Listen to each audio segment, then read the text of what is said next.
Alhamdulillahi Rabbil Alamin, wassalatu wassalam ala nabiyyina Muhammad wa ala alihi wa sahbihi ajma'in.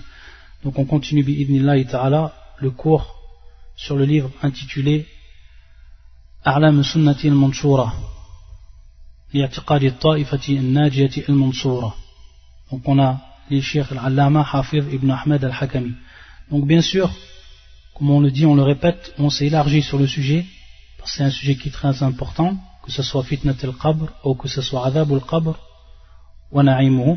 Donc on a détaillé, on a pris beaucoup plus de ce qu'il y a dans le livre. Pourquoi? Parce que le livre il est concentré et il est résumé à la fois, c'est-à-dire que le cheikh va tout simplement citer uniquement des preuves qui viennent attester qu'il y a donc la présence de fitnat al-qabr, l'épreuve de la tombe, et la présence de adab al-qabr wa na'imuhu. Et nous, bien sûr, on est venu avec d'autres questions qui sont très importantes. Et ici, aujourd'hui, on va finir donc le cours par rapport à ce chapitre, et on continuera donc directement en lisant le livre et en apportant tout le temps, d'après les chapitres concernés, d'autres fawaïd, c'est-à-dire d'autres rappels qui vont être bénéfiques, et des questions qui sont bénéfiques par rapport bien sûr au sujet concerné.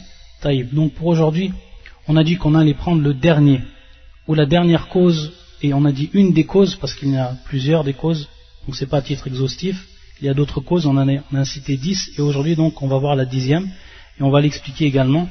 Et on avait dit que c'était le al-riba, c'était le riba qui faisait partie des causes précises qui engendraient le châtiment de la tombe. Wallah al-musta'an. Donc aujourd'hui c'est sur al-riba, et qu'on l'on traduit par la médisance, et ne pas confondre avec al-namima qu'on a vu en début des causes. Lorsqu'on a cité le début de ces causes, on avait vu al-namima, et ici c'est al-riba.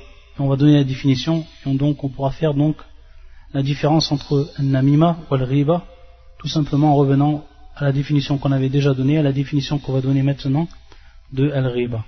Le hadith qu'on va citer, c'est un hadith qui va être proche du premier hadith qu'on avait cité, et qui est le hadith de Abi Bakra, et qui est en fait une version qui est rapportée par l'imam Ahmed. Et c'est la parole du prophète sallallahu alayhi wa sallam: Innaha yu'adhaban bi ghayri kabir, al-riba wal-bawl. Al-riba wal-bawl. Donc on avait vu l'explication bi ghayri kabir, c'est-à-dire dans ce qui est autre qu'un grand péché. Et ensuite il avait dit, le prophète sallallahu alayhi wa sallam, bala wa bal huwa kabir. Donc on avait expliqué ce que les savants avaient cité à ce propos.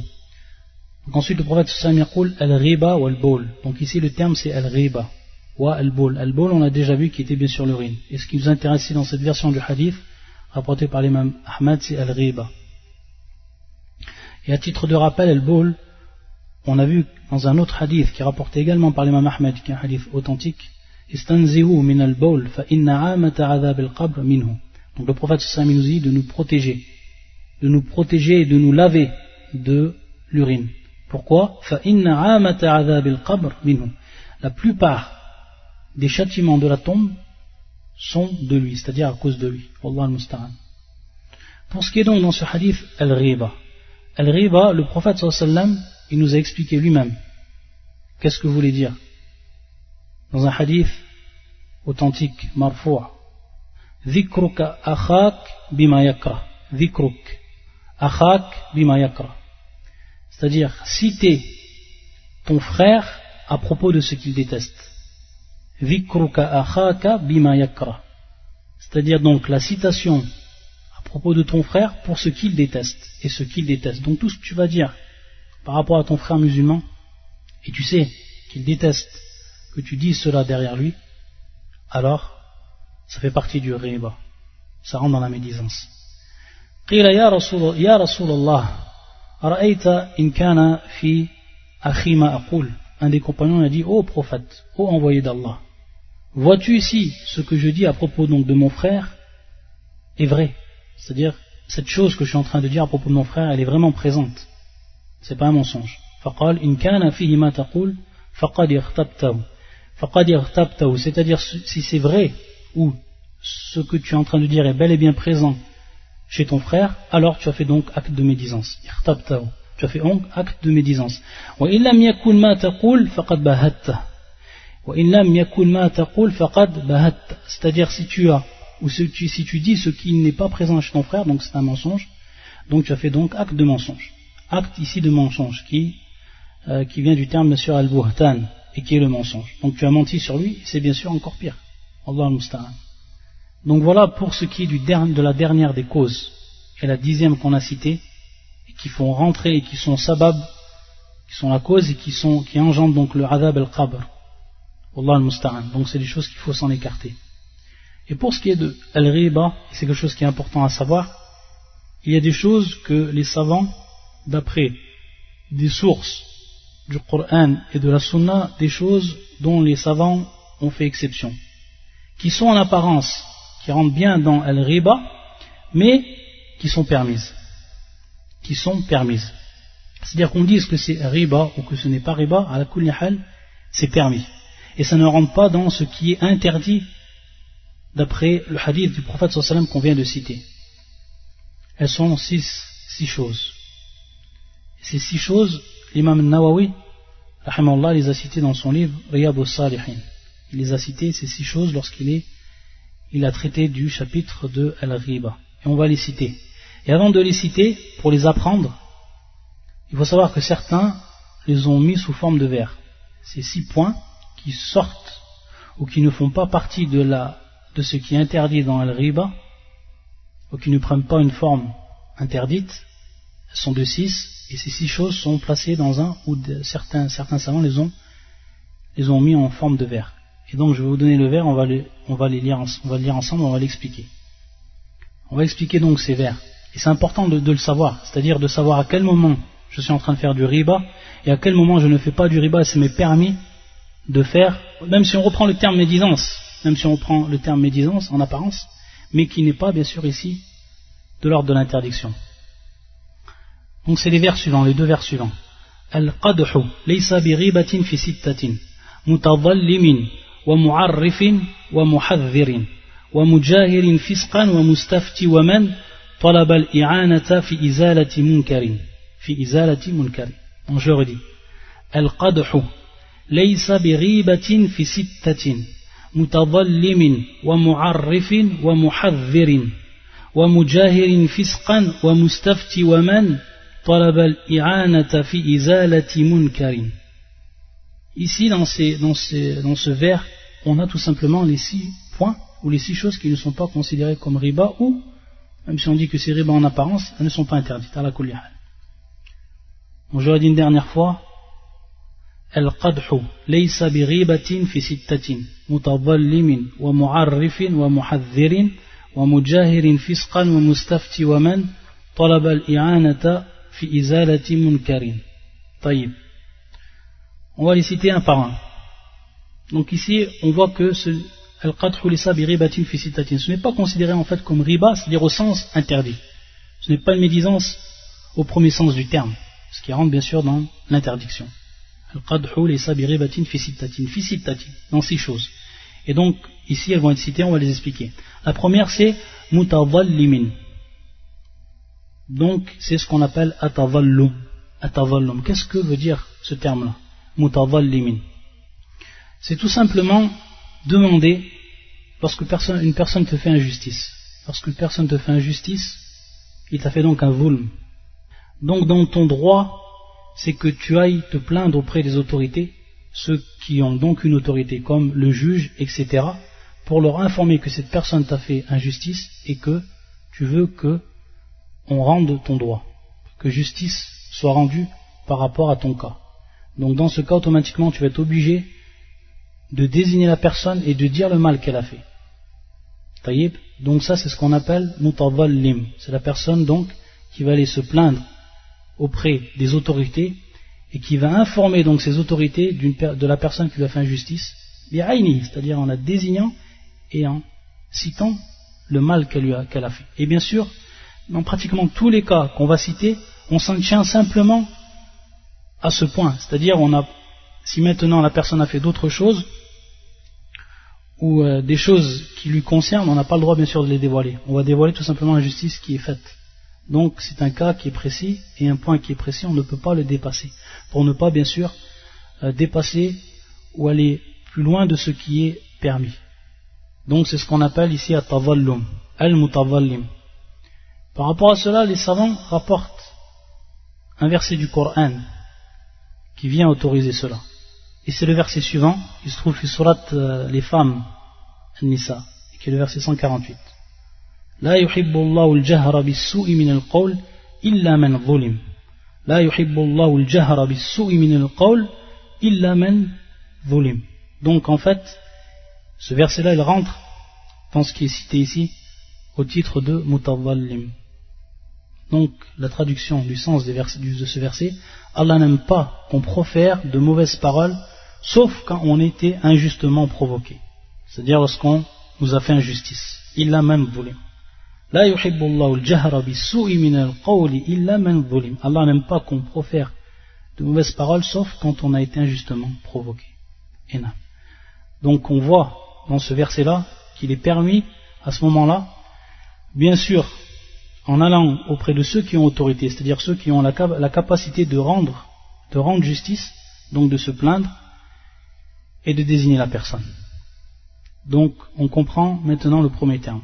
Al-qadhu laysa bi ghibatin fi sittatin mutadhallimin wa mu'arrifin Bien sûr ici c'est avec ashidda ala ra wa mu'arrifin. Al-mu'arrif, c'est lorsqu'on veut faire connaître une personne. Ana wa'arrif bi shakhs, c'est-à-dire je veux faire connaître une personne. Donc qu'est-ce qu'on comprend ici exactement par ce terme wa mu'arrifin? Une personne, elle peut avoir un caractéristique qui est bien particulier, et de par ce caractéristique, elle va se différencier des autres personnes. Donc, si je l'appelle par ce caractéristique, automatiquement, je vais pouvoir la faire connaître aux gens. Mais ce caractéristique, il peut être en fait considéré ou avoir un côté péjoratif, si on peut dire comme ça. À titre d'exemple, al-a'ma, c'est-à-dire l'aveugle. Al-a'ma. Donc on cite une personne comme étant al-a'ma, comme étant une personne aveugle. Ou al-a'raj, une personne qui boite. Un boiteux, on va le désigner par al-a'raj. Pourquoi? Parce que c'est un défaut qu'il a, mais ce défaut-là, lorsqu'on va le dénommer la personne par ce défaut-là, al-a'raj, par ce sifat, automatiquement on va le différencier des autres, on va savoir de qui on parle, donc on le fait connaître. Al-a'raj, également al-a'mash. Al-a'mash, c'est le bigleux, c'est-à-dire la personne qui voit mal, le bigleux. Donc al-a'mash, également, c'est une caractéristique. Et ça, comme on le sait, c'est tout simplement que tous les savants de l'islam, ce sont des choses qu'ils ont utilisées, qu'ils ont fait. C'est-à-dire lorsqu'on va ouvrir maintenant les livres de ilm al-rijal, c'est-à-dire de la science des hommes. Et vous savez que la science des hommes repose sur la connaissance des rapporteurs des hadiths, les hommes que l'on trouve dans la chaîne de transmission. Taïb. Et bien sûr, lorsqu'on va citer une chaîne de transmission, on va citer la personne par son nom, celle qui rapporte bien sûr le hadith, ou celle qui se trouve dans la chaîne de transmission. Et il se peut que pour faire connaître la personne, on va employer donc cette caractéristique. Et comme on connaît, ce qui est bien sûr le plus connu, al-a'mash, al-a'raj, al-a'ma. Donc c'est les termes qui sont employés par les savants. Et bien entendu, ici ça va revenir à la niya de la personne, c'est-à-dire que lorsqu'elle le nomme par l'exemple de al-a'raj, elle ne veut pas ici min bab at-tanaqqus, c'est-à-dire qu'elle ne veut pas faire du mal à la personne, ou alors dévaloriser la personne. Donc ça revient à la niya de la personne qui fait cela. Et également, il faut qu'elle sache que la personne concernée ne déteste pas cela. C'est aussi, certains savants donnent cette condition. C'est-à-dire qu'on sait que la personne, elle ne déteste pas qu'on le nomme ainsi, si c'est bien sûr dans le cas de Mimbab al-Ta'rif, afin que les gens le connaissent. Taïb. Donc ça, c'est ce qu'on appelle mu'arrif. Ensuite, al-qadhu laysa bi ghibatin fi sittatin mutadhallimin wa mu'arrifin wa muhadhirin. Wa muhadhirin, c'est celui qui fait donc, qui met en garde. Taïb. Wa muhadhirin, donc c'est celui qui met en garde. Et ça, on va trouver dans plusieurs cas. On va trouver donc la personne qui met en garde, ça va concerner plusieurs personnes, et ça va concerner donc plusieurs cas qu'on va citer maintenant. Ce qui est le plus connu, muhadhirin, c'est comme on a cité auparavant, c'est les savants du jarh wa ta'dil, c'est-à-dire les savants qui se sont spécialisés dans la connaissance des rapporteurs des hadiths. Eux, bien entendu, comme vous le savez, ici, ijma' al-ulama, c'est-à-dire ijma' al-ulama, c'est-à-dire un consensus des savants qu'il est permis donc de parler sur ces personnes-là en mal. C'est-à-dire de dire cette personne kadhab, c'est une personne qui ment. Cette personne sous al-hifz, une personne qui a bien sûr une très mauvaise mémorisation. Sous al-hifz. Ou hada rajul mubtadi', une personne qui est un innovateur.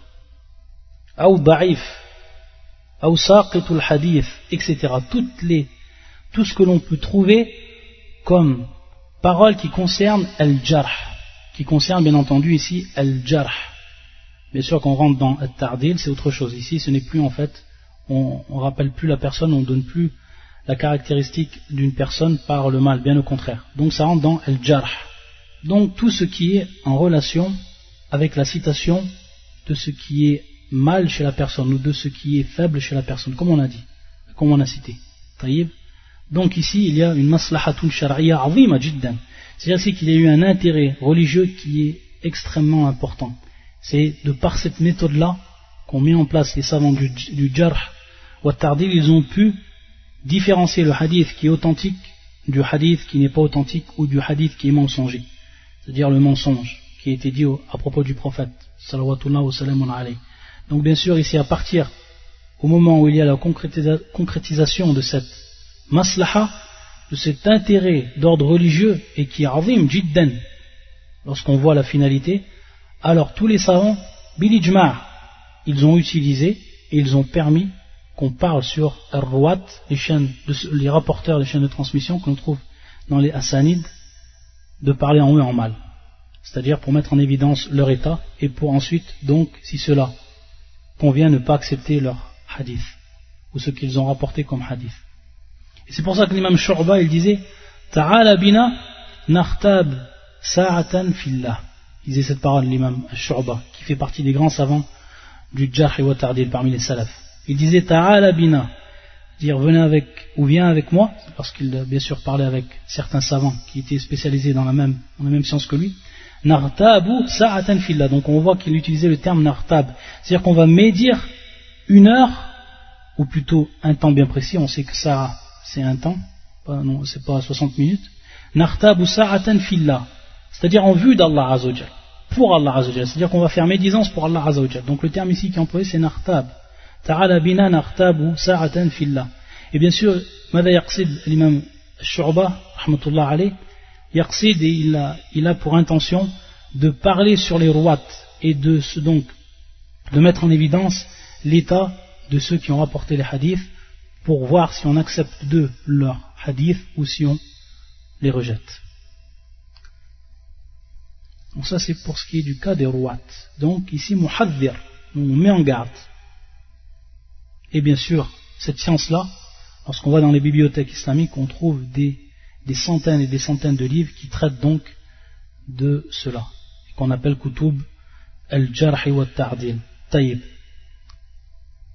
Également pour ce qui est de manière générale ar-radd ala ahli al-bid'a wal hawa, c'est-à-dire mettre en garde des gens de l'innovation et des gens de la passion, c'est-à-dire mettre en garde de leurs croyances, mettre en garde de leurs livres, mettre en garde de leurs cassettes, mettre en garde d'eux-mêmes. Ça aussi, ça rentre dans le terme muhadhir. Ça rentre dans le terme muhadhir.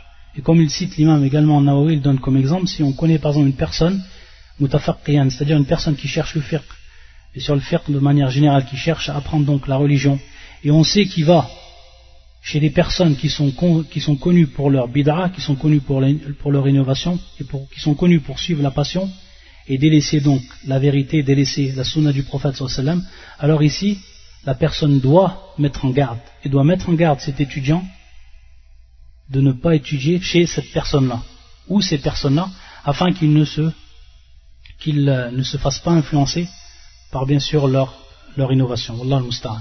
Donc ça rentre également dans le terme muhadhir. Et bien entendu, ici également, lorsqu'on voit les premiers savants jusqu'au dernier des savants, on voit que tous ont mis en garde contre les gens de l'innovation. On voit tous les livres qui ont été écrits dans cela. Également un point qu'il cite par rapport à ce qu'on vient de citer, Binisbat al-Mubtadi', C'est également, il faut savoir que la personne, elle doit avoir une niya, c'est-à-dire aussi ça revient à l'intention, c'est-à-dire lorsqu'elle fait cela, elle le fait min bab al-nasiha, c'est-à-dire qu'elle le fait en tant que conseil, pour conseiller aux gens et pour mettre en garde les gens. Et ce ne doit pas être fait pour, c'est-à-dire une autre intention, qui serait peut-être une intention personnelle ou etc. Donc ici, il faut bien que la personne fasse attention à sa niya, fasse attention à son intention. Et également, ce qui rentre dedans, c'est lorsqu'on nous pose la question par rapport au mariage. Ça aussi, ça rentre. Question de muhadhir. Muhadhirin. Bien sûr, si une personne maintenant vient te donner conseil, tu veux te marier avec que ce soit une sœur, ou le contraire, une sœur qui veut se marier avec un frère, et si elle connaît par rapport à la personne à qui on lui a demandé conseil, elle connaît donc la personne, elle connaît très très bien, et elle sait que c'est une personne qui a beaucoup de défauts par rapport à la religion, et des défauts donc qui vont influencer certainement la vie de couple, etc. Ou alors carrément connaître de la personne que c'est en réalité un fasiq, une personne qui est en réalité perverse, etc. Alors à ce moment-là, il est également permis donc de donner conseil. Ça rentre même à la moindre chose dans al-mustahab, dans ce qui est conseillé.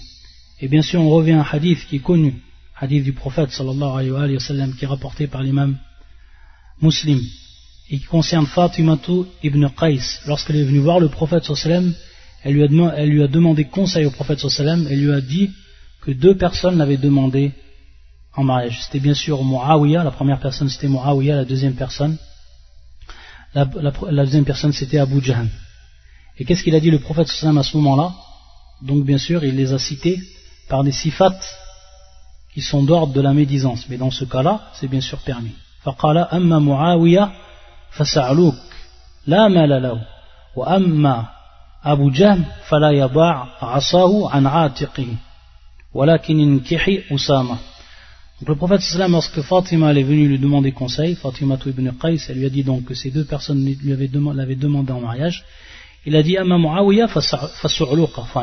Amma Muawiyah fasu'luq. Le terme su'luq, il expliquait lui-même par le prophète sallam lorsqu'il a dit la mala lahu, c'est-à-dire une personne qui est pauvre. As-su'luq, c'est la personne qui est pauvre, très pauvre.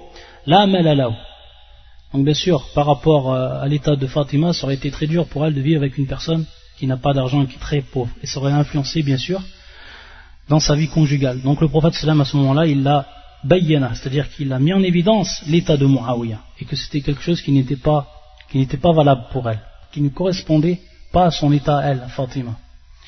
Et ensuite, lorsqu'il a demandé sur Abu Jahm, qu'est-ce qu'il a dit le prophète sallam? Fala yaba asahu an atiqi, c'est-à-dire qu'il ne délaisse pas son bâton de son épaule, c'est-à-dire qu'il a toujours le bâton sur son épaule. Bien sûr, ici c'est kinaya, c'est une métaphore pour prouver ou pour dire en fait que c'est quelqu'un qui bat les femmes. C'est pour ça qu'il est venu dans une autre riwayat, c'est-à-dire dans une autre version du hadith qui est également auprès de l'imam Muslim, Abu Jahm fadarrabun linisa, c'est-à-dire c'est quelqu'un qui bat beaucoup les femmes, quelqu'un qui bat beaucoup les femmes.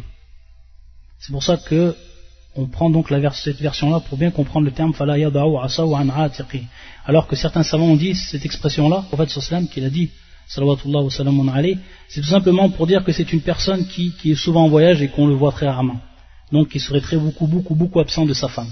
Mais on voit, pourquoi? Parce que lorsque la personne met son bâton sur son épaule, et bien sûr en bout elle met ce qu'elle a besoin, et donc elle part pour un voyage. Donc on aurait pu comprendre cela, et ça a été l'explication de certains savants.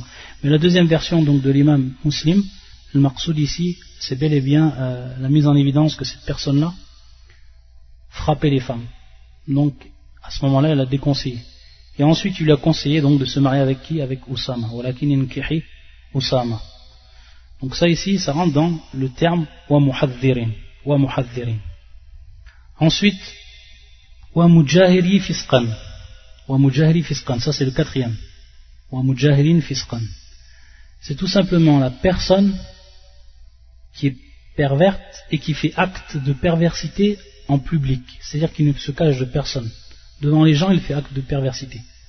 Allah al-musta'an. Comme par exemple le fait de boire du vin, ça rentre dans le fisq. Ou alors une personne qui prend l'argent des gens et avec injustice, ou qui mange l'argent des gens avec injustice et qui le fait alaniyan, c'est-à-dire qu'il le fait en public, etc. Donc dans ce cas-là, il est permis donc de parler de cette personne-là par rapport, et c'est ici le qaïd, c'est-à-dire ici, on restreint bien par rapport à ce péché-là, c'est-à-dire le péché qu'il fait devant les gens. Par contre, il y a un nazid, c'est-à-dire qu'on va dire encore d'autres choses, peut-être que la personne, à ce moment-là, elle se cache par rapport à d'autres choses, etc. Alors là, il n'est pas permis. Donc c'est pour bien en fait donner la règle par rapport à cela. C'est ce que fait cette personne de manière ou devant les gens. Et donc il est connu pour ce fisq, il est connu pour cette perversité. Et bien sûr, qu'est-ce qu'il va avoir pour but, Inch'Allah? C'est-à-dire soit que la personne s'arrête, au minimum qu'elle se cache. Au minimum qu'elle se cache. Et également, l'imam Nawawi, lui, il fait rentrer, donc, lorsqu'il explique, l'imam Nawawi fait rentrer aussi celui qui fait donc une bid'a, celui qui fait une innovation devant tout le monde. Celui donc qui fait sans se cacher, qui fait une innovation, ça aussi, ça rentre dans Mujahirin Fisqan. Également, il le fait rentrer l'imam Nawawi dans cela. Ensuite, wa mustafti. Donc c'est la personne qui demande la fatwa. La personne qui demande la fatwa.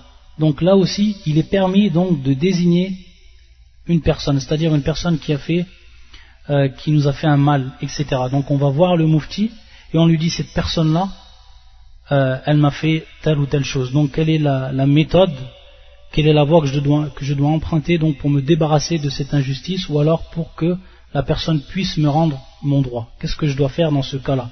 Donc qu'est-ce qu'elle fait? Bien sûr, elle demande une fatwa auprès, bien sûr, de celui qui a la capacité et l'habilité. Bien sûr, elle mufti.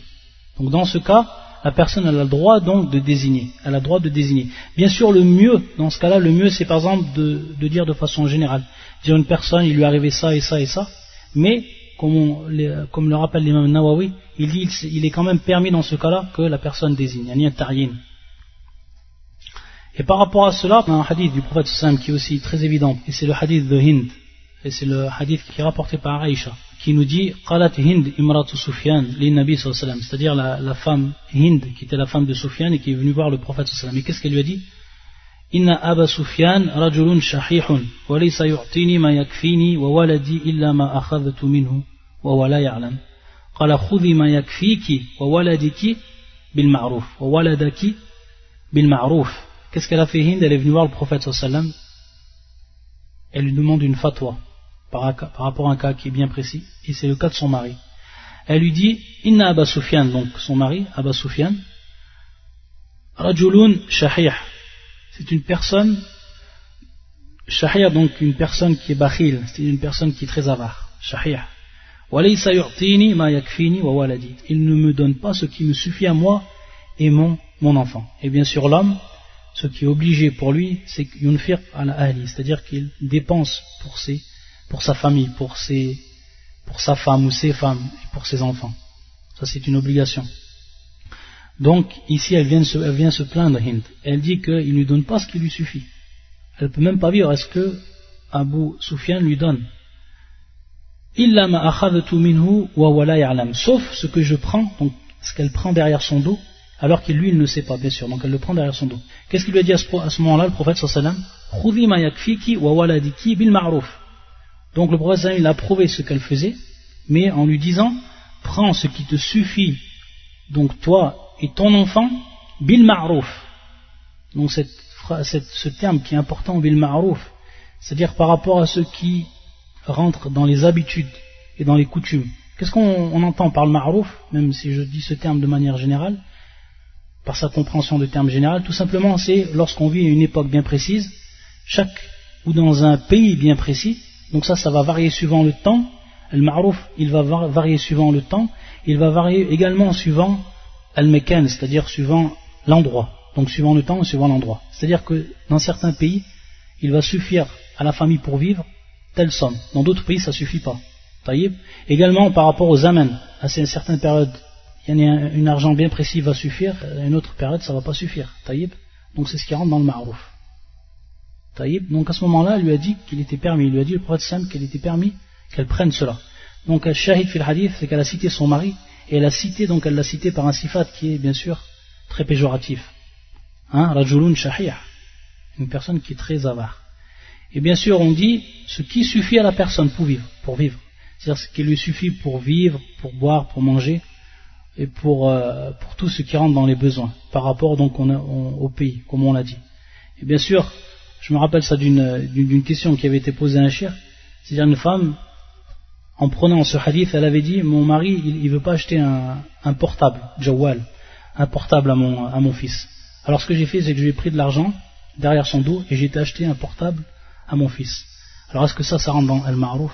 Bien sûr, ça c'est une exagération et ça rentre pas du tout dans ce qui est considéré dans le ma'ruf, c'est-à-dire simplement ce dont suffit pour que la femme et les enfants vivent, puissent s'habiller, etc. C'est-à-dire par rapport à, on va dire, à la couche moyenne du pays où elles vivent, et dans l'endroit où ils vivent et dans la période où ils vivent. Taïb. Et ensuite la dernière qui est citée, وَمَنْ طَلَبَ الْإِعَانَةَ فِي إِزَالَةِ مُنْكَرٍ, c'est-à-dire celui qui va demander l'aide pour pouvoir dissiper un mal, afin de dissiper un mal. Donc c'est talab al-i'ana fi izalati munkar. Et bien sûr cela revient, par exemple une personne, on sait de lui qui fait du mal et qui cause du mal, que ce soit au niveau de la société, etc., au niveau des gens, alors dans ce cas-là il est permis que la personne se présente donc toujours aux autorités, ceux qui ont une responsabilité, les autorités, la police des mœurs, comme ici al-hay'a, etc., et qui donc ils informent de ce que fait cette personne pour qu'eux ils ensuite réprimandent et qu'ils donc mettent fin à ce mal. Donc là aussi il est permis donc de citer la personne et de citer le mal qu'elle fait. Donc ça rentre dans le dernier, وَمَنْ طَلَبَ الْإِعَانَةَ فِي إِزَالَةِ مُنْكَرٍ. Taïb. Donc voilà pour ce qui était de la dernière cause qui engendre donc adab al-qabr et qui est al-riba. Et donc ici on a cité tout ce qui sortait de al-riba et tout ce qui était permis. Maintenant une autre question, c'est est-ce que le châtiment de la tombe est-il permanent ou s'arrête-t-il? Est-ce que le châtiment de la tombe est-il permanent ou s'arrête-t-il? Il faut savoir donc que certains savants disent qu'il s'arrête. Et la plupart des savants, d'autres savants disent qu'il est permanent, c'est-à-dire sans interruption. Et ceux qui disent qu'il s'arrête, c'est-à-dire qu'il va s'interrompre, il n'y a pas de preuve par rapport à cette parole-là. Et bien sûr, lorsqu'on dit il n'y a pas de preuve, ça ne vient pas de moi. Ça vient bien sûr des chouurs et des savants auprès de qui on a étudié ces questions-là. Et qui, eux, bien sûr, ont la science et qui ont bien sûr l'ittilar, c'est-à-dire qu'ils connaissent là où il y a des preuves ou là où il n'y a pas de preuves. Donc pour ceux qui ont dit qu'il s'arrêtait, il n'y a pas de preuve concrète par rapport à cette parole-là. Par contre, pour ceux qui ont dit que c'était un azab qui était permanent et sans interruption, alors là, il y a des preuves qui sont évidentes et la plupart des preuves on les a vues. Et lorsque même je les ai citées, j'ai mis en évidence ce qu'on appelle témoin argumentatif, shahid. Et par exemple, à l'exemple bien sûr du verset, le verset qu'on a cité en début de cours, sur le verset sur Pharaon. Donc on voit bien ici, que lorsqu'Allah cite وحق بآل فرعون سوء العذاب النار يعرضون عليها غدوا وعشيا ويوم تقوم الساعة أدخلوا آل فرعون أشد العذاب. Donc on voit bien ici que ce azab qui est fait à Pharaon et ceux qui l'ont suivi, ceux qui lui ont obéi, c'est jusqu'au jour dernier. ويوم تقوم الساعة أدخلوا آل فرعون أشد العذاب. Et on voit également ici غدوا وعشيا, de manière continuelle, غدوا وعشيا, Allah al-Musta'an. Ils sont exposés matin et soir. Également dans le hadith de Samura ibn Jundub, hadith qu'on a vu, le dernier cours, Samura ibn Jundub, on a vu que le prophète sallam disait, lorsque donc il citait le adab, ou plutôt ce qu'il rapportait de ce qu'ont dit les deux anges, وَيُفْعَلُ بِهِ إِلَى يَوْمِ الْقِيَامَةِ, c'est-à-dire qu'on fait ainsi ce châtiment-là jusqu'au jour du jugement. Ila يَوْمِ الْقِيَامَةِ, jusqu'au jour du jugement. Donc on voit qu'également ici c'est permanent. Également par rapport au hadith qui est rapporté par l'imam al-Tirmidhi, qui est un hadith qui est Hassan, et dont la version est la suivante, فَتَخْتَلِفْ فِيهَا أَضْلَعُ. Donc on a vu que parmi les châtiments, il y avait les côtes qui étaient brisées, qui étaient resserrées sur elles-mêmes du fait que la tombe soit très très étroite et se resserre sur lui. Et donc dans une des versions, فَلَا يَزَالُ فِيهَا مُعَذَّبًا حَتَّى يَبْعَثَهُ اللَّهُ, il ne cesse d'être châtié hatta, jusqu'à c'est-à-dire jusqu'à qu'Allah Azzawajal donc le ressuscite. Et bien sûr al-Ba'th, qui est bien sûr le jour du jugement, lorsque les gens vont ressortir de leur tombe. Donc on voit ici également de manière claire, c'est un châtiment qui est permanent. فَلَا يَزَالُ فِيهَا مُعَذَّبًا حَتَّى يَبْعَثَهُ اللَّهُ. Également hadith al-Bara, le long hadith qu'on a vu, hadith al-Bara. Et dans une de ces versions, on a vu qu'il y avait plusieurs versions de hadith al-Bara ibn Azib, ثم يفتح له باب إلى النار فيأتيه من حرها وسمومها حتى تقوم الساعة. C'est-à-dire la personne qui est châtiée, نعم, ثم يفتح له باب إلى النار, باب إلى النار, c'est-à-dire qu'on lui ouvre une porte du feu. فيأتيه, c'est-à-dire qu'il lui vient son chaud, la chaleur intense. حتى تقوم الساعة, حتى تقوم الساعة, c'est-à-dire jusqu'à que l'heure advienne. حتى تقوم الساعة.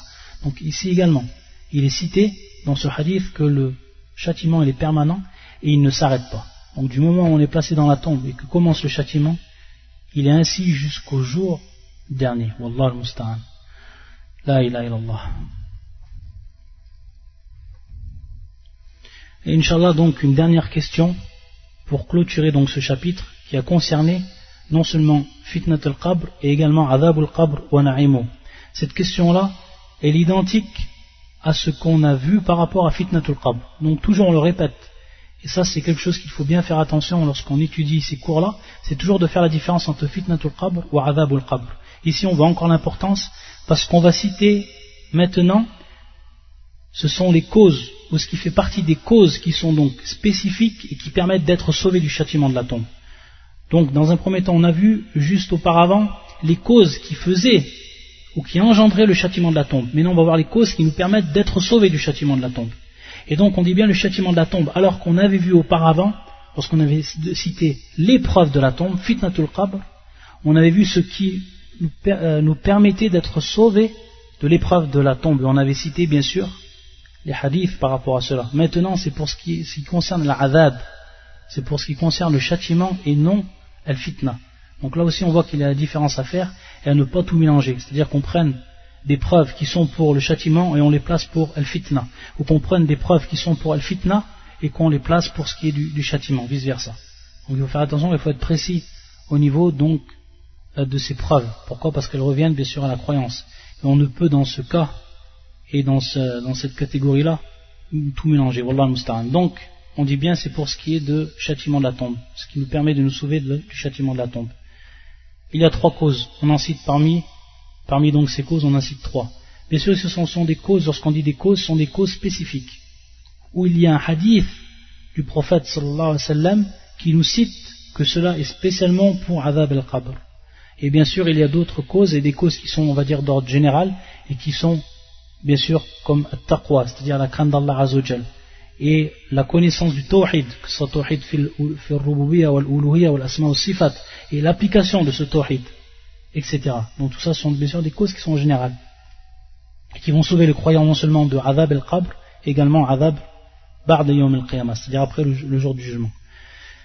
Donc ici on dit bien que ce sont des causes qui sont spécifiques, comme on l'avait cité pour les causes de fitnat al-qabr, qui nous permettent de nous sauver de fitnat al-qabr. La première cause c'est ash-shahadatu fi sabilillah, et qui est bien sûr ici ash-shahadatu fil ma'araka, c'est-à-dire le martyr, et le martyr durant la guerre, durant le combat.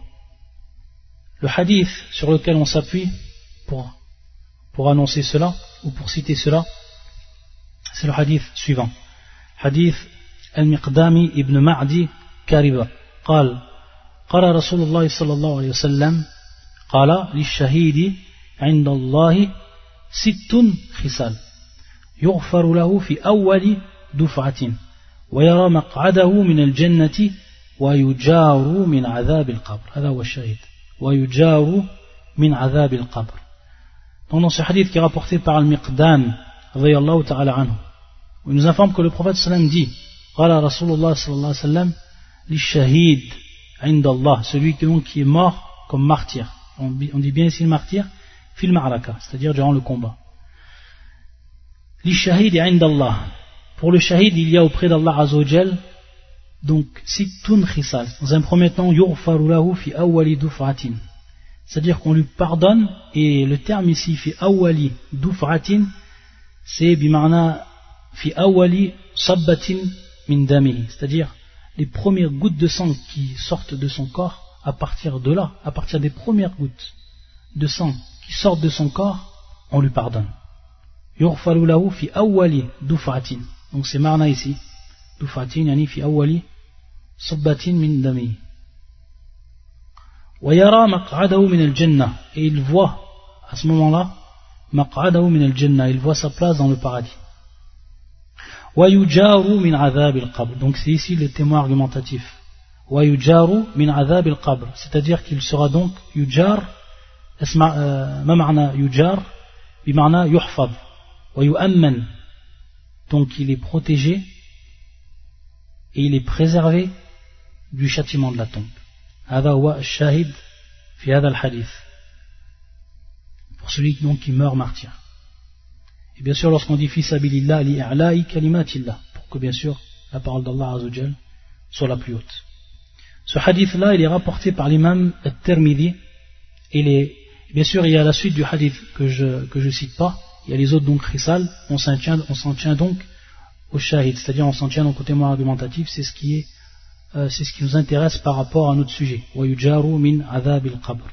Et donc c'est un hadith qui est rapporté par l'imam At-Tirmidhi et également l'imam Ibn Majah et qui est authentifié par l'imam Al-Albani fi Mishkat al-Masabih.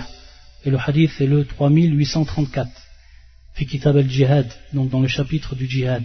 Et également qui est authentifié, dont il l'authentifie également l'imam Al-Albani rahmatullah alayh fi Sahih At-Targhib wa At-Tarhib, le numéro du hadith 1375. Ça c'est la première cause spécifique qui nous permettent de nous sauver du adhab al-qabr. La deuxième cause, al-maut bida il-batn, c'est-à-dire la mort qui est causée par le mal du ventre, Et ce hadith-là, il est rapporté par l'imam Ahmed, également par l'imam An-Nasa'i, et également par l'imam At-Tirmidhi wa Hassanahu, c'est-à-dire que l'imam At-Tirmidhi le rapporte et dit que c'est un hadith qui est Hassan. Et l'imam, et également qui est donc authentifié, ce hadith il est authentifié par l'imam Al-Albani, fi Sahih At-Tirmidhi. Numéro du hadith, c'est le numéro 1076. Également authentifié dans son livre qui s'appelle Ahkam al-Janahiz, où il dit que, wa sanadu sahih, sa chaîne de transmission authentique, et un hadith qui est également authentifié par Ibn Hibban, qui le cite donc dans son authentique, fi Sahih Ibn Hibban. Et le hadith c'est le suivant. An Abdillah ibn Yasar, qal, كنت جالسا مع سليمان ابن سرد وخالد ابن عرفطة وهما يريدان أن يتبعا جنازة مبطون فقال أحدهما لصاحبه ألم يقل رسول الله صلى الله عليه وسلم من يقتله بطنه فلم يعذب في قبره فقال بلى. Donc ce hadith qui est rapporté par Abdullah ibn Yasar, il dit كنت جالسا مع سليمان ابن سرد وخالد ابن عرفطة. C'est-à-dire j'étais donc assis auprès de Sulayman ibn Surad et auprès également de Khalid ibn Urfuta. وَهُمَا يُرِيدَانَ أَنْ يَتْبَعَ جِنَازَةَ مَبْطُونٍ. Donc le terme ici, مَبْطُونٍ. On va voir dans un autre hadith que le prophète sallallahu alayhi wa sallam يقول al-mabtoun shahid. Al-mabtoun shahid, c'est-à-dire que al-mabtoun, celui qui meurt et qui a un mal dans son ventre à cause du mal qu'il a eu dans son ventre, alors il meurt en tant que martyr. Bien sûr ici, shahadatu hukman. Donc ils ont voulu suivre funérailles d'une personne qui est morte à cause du mal de son ventre. An yatba'a jinazata mabtunin faqala ahaduma, c'est-à-dire l'un des deux a dit à son compagnon, celui qui était avec lui. Donc soit c'est Sulayman, soit c'est Khalid qui a dit à l'un, ou l'un de l'autre qui a dit donc à son compagnon, Alam yaqul Rasulullah sallallahu alayhi wa sallam, le prophète sallallahu alayhi wa sallam n'a-t-il pas dit que celui dont son ventre le tuait, c'est-à-dire men yaqtuluhu batnuhu, donc ici bien sûr son ventre qui le tue, donc on comprend bien sûr que c'est à cause de son ventre qu'il est mort. Men yaqtuluhu batnuhu falan yu'adhaba fi qabrihi faqala bala. Donc celui dont son ventre le tue, il ne sera pas châtié dans sa tombe. Donc il pose la question pour se rappeler. Donc lui il se rappelle qu'il a entendu cela du prophète sallam, il demande confirmation à l'autre compagnon qui lui dit bala, bien sûr. Donc les deux compagnons ont entendu cette parole du prophète sallallahu alayhi wa sallam. Hada wa shahid man yaqtuluhu batnuhu falan yu'adhaba fi qabrihi.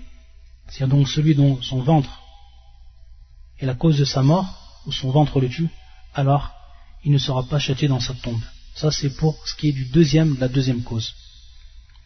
Et bien sûr on voit que ici c'est une cause qui n'est pas propre à la volonté de l'homme, contrairement à la première. Et ensuite la dernière cause et ce sera donc la dernière question d'aujourd'hui. On terminera donc avec cela pour ce qui est des cours en relation avec la tombe. La troisième cause, c'est la suivante. Qira'atu surati tabaraka. Qira'atu surati tabaraka. C'est-à-dire, bien sûr, tabaraka, c'est surat al-mulk. Surat la royauté, qui est la surat 67. Tabaraka alladhi biyadi al-mulk. Taïb. Donc, celui qui lit cette surat, elle le protège de azab al-qabr. Ce hadith, qui est rapporté par Ibn Mas'ud, est le suivant. يقول النبي صلى الله عليه وسلم سورة تبارك هي المانعة من عذاب القبر.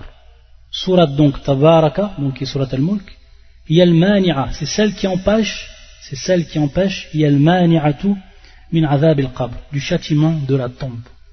C'est un hadith qui est rapporté par Ibn Mardouya et qui est également rapporté par Abu Shaykh fi Tabaqat al-Asbahaniyin, et c'est un hadith qui est authentifié par Shaykh al-Albani fi Sahih al-Jami', et le numéro du hadith c'est le 3643.